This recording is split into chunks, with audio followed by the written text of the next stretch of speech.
The EU Council imposed sanctions on Russia in response to its full-scale invasion of Ukraine in February 2022. The restrictions were extended after the Russian Federation announced the illegal annexation of the territories of Donetsk, Kherson, Luhansk and Zaporizhia regions. In total, the EU has adopted 12 packages of sanctions against Russia. According to Reuters, EU ambassadors have already approved the 13th package. It will be published in the coming days. About 200 legal entities and individuals have been placed under the restrictions due to their assistance to Moscow in acquiring weapons and involvement in the abduction of Ukrainian children. I welcome the agreement on our 13th sanctions package against Russia. We must keep degrading Putin's war machine. With 2,000 listings in total, we keep the pressure high on the Kremlin. We're also further cutting Russia's access to drones. Ursula von der Leyen, European Commission President, on social network X. Hungary will not block the 13th package of EU sanctions against Russia, Budapest has said. The country will also not block the allocation of €5 billion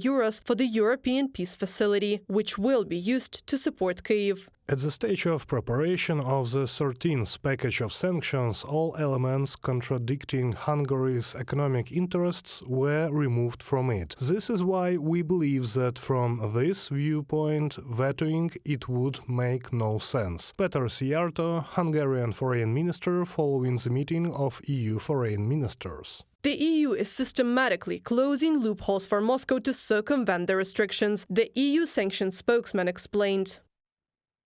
Now, my role has been to focus on the leakage of products through third countries who are not aligned on our sanctions. What we did was a fairly crude analysis of where trade previously went to Russia, which was now going in unusually large quantities to some other destinations and from those countries to Russia. That was a first list where we thought there were issues of circumvention potentially. And this threw up a first list, mainly Central Asia, Caucasus, Serbia, Turkey, United Arab Emirates were the first countries on the list, and that's where I've spent a lot of my time in the last 12 months, is talking to these countries about these issues. It is important to note that two of those countries, Serbia and Turkey, the French judicial system has made the most significant confiscations since the beginning of Russia's full-scale war against Ukraine, the Le Monde newspaper has reported. According to the newspaper, a Paris court has arrested a Gazprom villa worth €120 million. According to the document, it belongs to Russian-Armenian businessman Samvel Karapetyan, but the Paris prosecutor's office is sure that its real owner is a subsidiary of the Russian oil and gas giant Gazprom. Reported by Anastasia Tarnavska, Krystyna Dombrovska, UATV News.